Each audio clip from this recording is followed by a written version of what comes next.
Well, good afternoon, Scott Baker and Molly Pedamonte. It's good to see you both. Good to be here.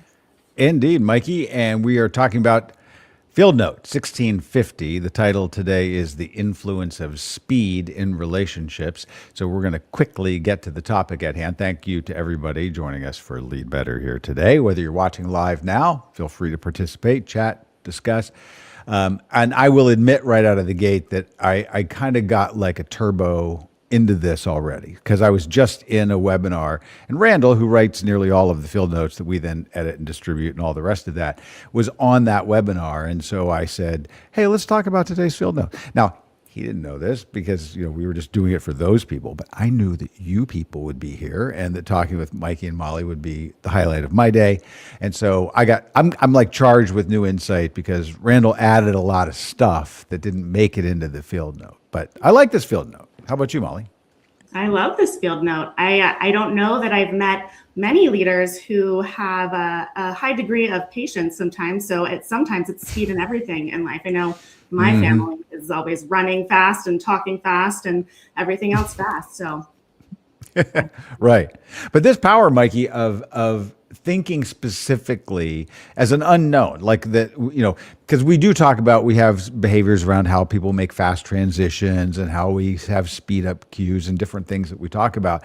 But this idea of how quick does a leader get to validating something that you've said, done, radiated, that compliment that they can do, that has a massive impact. Yeah. Now, sometimes I'm a little judgy around it, right? Because if Really I now? notice people who do this quickly and a lot, I have the tendency to think, oh, these are flatterbugs, right? Flatterbugs. Okay. Yeah. And so as they're flittering around, just flattering everything that they see, then the reason that there's a lack of credibility is if they do that all the time. So we're not necessarily talking about people who flatter all the time. Yeah. Well, one of the things I've really always liked about you, Mikey, is your cynicism, and I just find it to be so refreshing.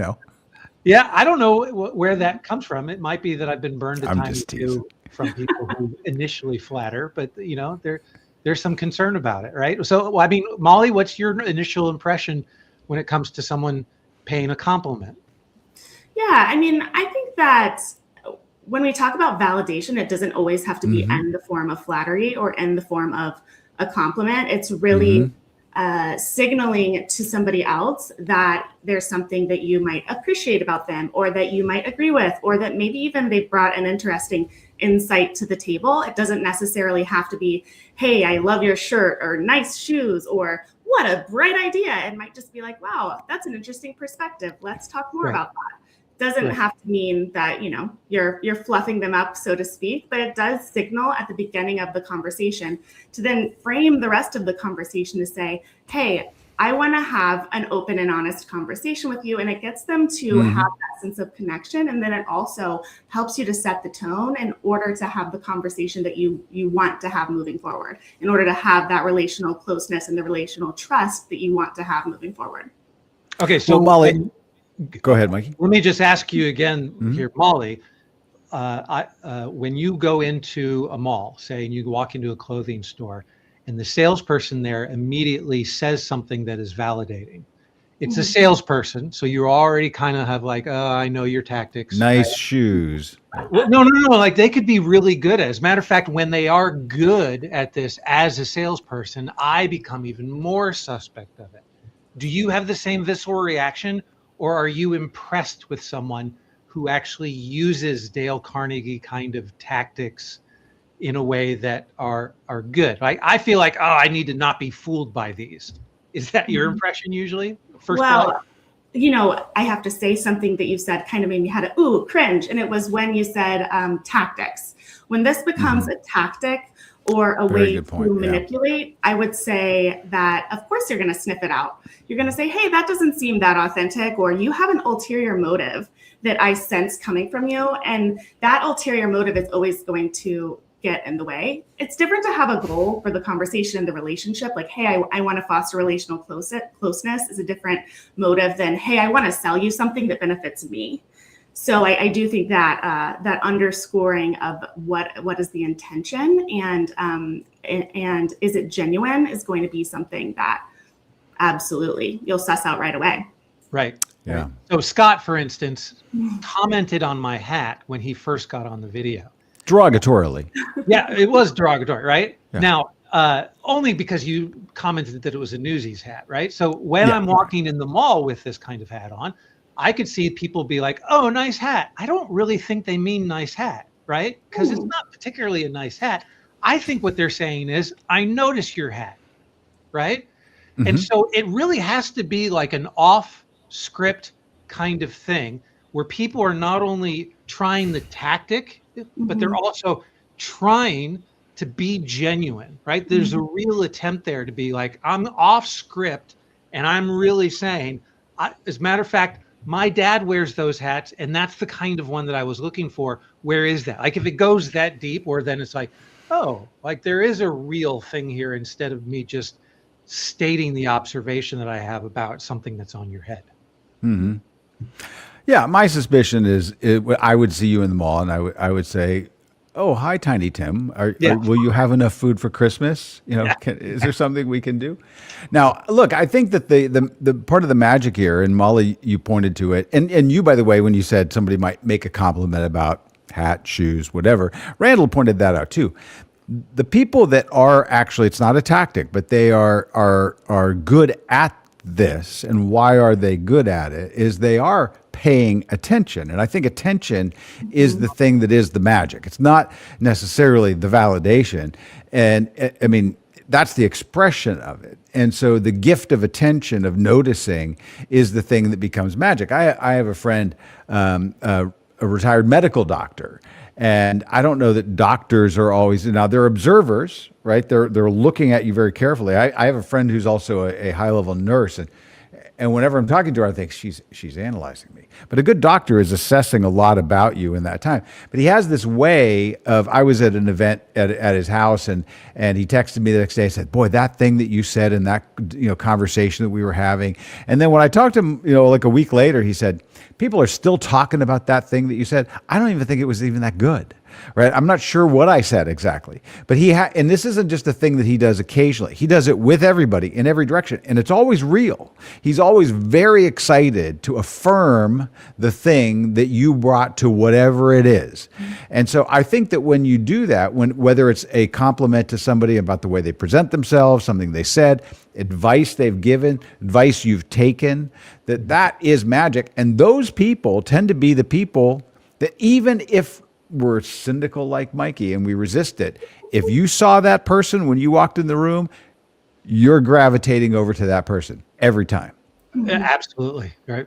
I Absolutely. think that's fair to say. I also, I think oftentimes, especially when you get a leader in an organization that everyone looks to for the answers, or maybe they're the person who is always right, or they've had a lot of expertise, or, it's not so uncommon that you would defer to them in order to understand the plan, the strategy, what to do, whatever it may be. However, when they then turn the script around and say, "Okay, I'm going to validate your idea. I'm going to give credence to what you have to say here," it almost projects into that person, like, "I see you, I understand where you're coming from, and I think that your idea is a good idea too."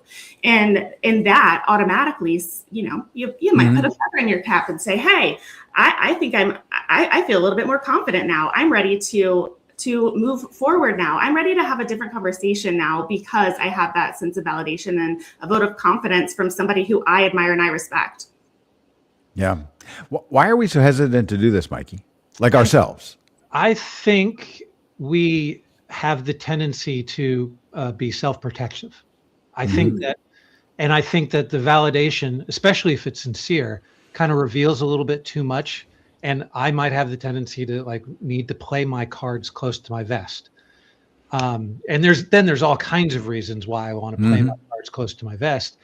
But that tendency to be self-protective means that I'm not going to reveal too much to you too quickly. Even if it's something that I like about you, I'm just going to let it kind of, but those that do it quickly, it's great, right? So Randall, in your last conversation with him, brought up specifically that he knew who he was writing about when he mentioned. He had a person in mind. Yeah. Right. Yes. Now, there are plenty of admired leaders who exhibit this particular behavior. It didn't make it into one of the relationship behaviors, but it is considered admired leader behavior. It's just one of the 500. Only 120 or so are in our platform. So when we think about the number of behaviors that are actually exuded, it's interesting that even those admired leaders, as Randall mentioned, don't even know that they're doing it. So there are people who would protect themselves and choose not to do it. But those who actually do it all the time really aren't aware that they're any different than you there. And so how do we become one of those people? We kind of have to do it on purpose. We have to think about it.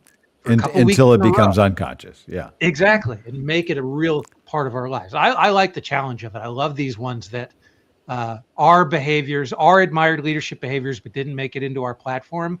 Love being able to talk about them here.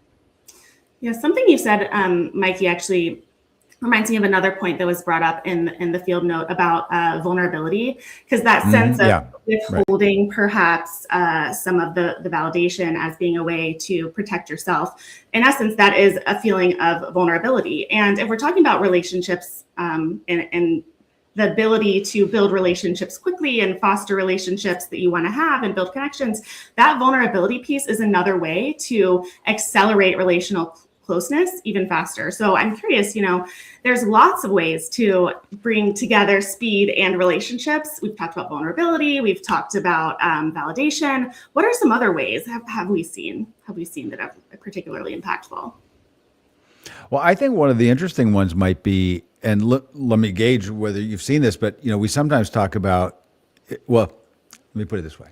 It's easy to validate somebody that we like and agree with. How do you validate the person that you don't really get along with that well, or you're always at loggerheads with them in meetings? Maybe there's a way for you to find the point that you do like, and maybe you validate them, and maybe that redirects the trajectory.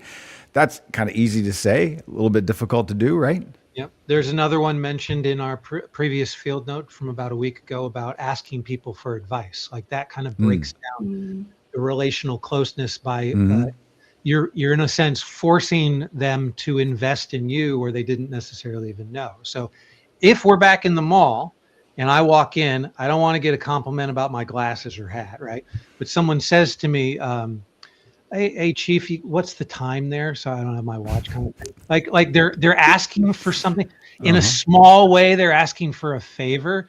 There is something that really does work in me, that when I'm giving you my knowledge, even if it's something as trivial as the time because you don't have your phone, right? There is something that makes me invest in the fact that, what is it? That they heard me, that they're getting value from the little bit. There is something about that, right? And so even at the very smallest level, this idea of asking for help or asking for advice really does create that reciprocal nature of a relationship that it works on me. It certainly does. Does it work on you guys in the same way?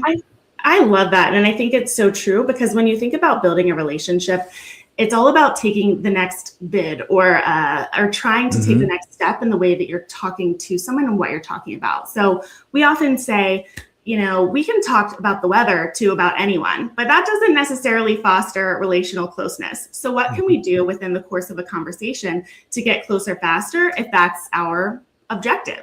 It might be something such as asking for help. It might be something such as being a little bit vulnerable or sharing a personal anecdote or talking about your kids or whatever it may be. But I had a funny story recently to me, actually, talking about speed to relational closeness. I was on an airplane, and it was one of those moments where the aisle was all clear, and I thought we were good to board, and my row is empty. I was like, yes, I'm going to have a row to myself. No one's sitting next to me. I can victory. Yeah. I can be quiet. And all of a sudden, this guy comes, stomping down the aisle, and he's like, oh, I'm right there. Naturally, he's right next to me. Yeah. So a little frustrated, but then he sits down and he looks at me and he says, you are not going to believe what I'm about to tell you. And of course I said, try me, like, let's tell me more. Now you piqued my interest.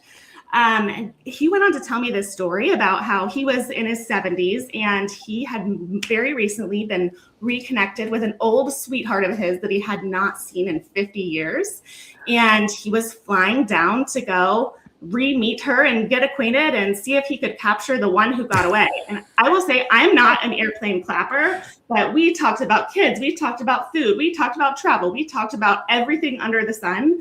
And when that flight landed, I think that I almost clapped at wishing him good luck to go meet his Miss Shirley. It was very sweet. So, a little bit goes a long way, that's for sure. But maybe in his case, it's a lot of it goes a long way. This is like a cliffhanger now. Can you please follow up and find out how that went? Because we're going to need the next time you're on to kind of close that loop. I've got to. But that little bit of vulnerability, I'm telling you, it's a spark of a opened it right up. Yeah. Well, it's pretty vulnerable for me at this point, but I think despite my making fun of Mikey's hat, both of you, your shoes today are fabulous.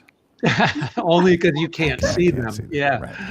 Right. All right. Thank you both for your time today. Appreciate it. For those 50 or so that joined us over on Substack and for the dozens over on social, thanks very much for your time and attention today as well. We always appreciate it. At the end of this, we invite you to go back and share it with others if you found value in it. And thank you, Scott. Thank you, Molly. We'll see you both later. Thank you.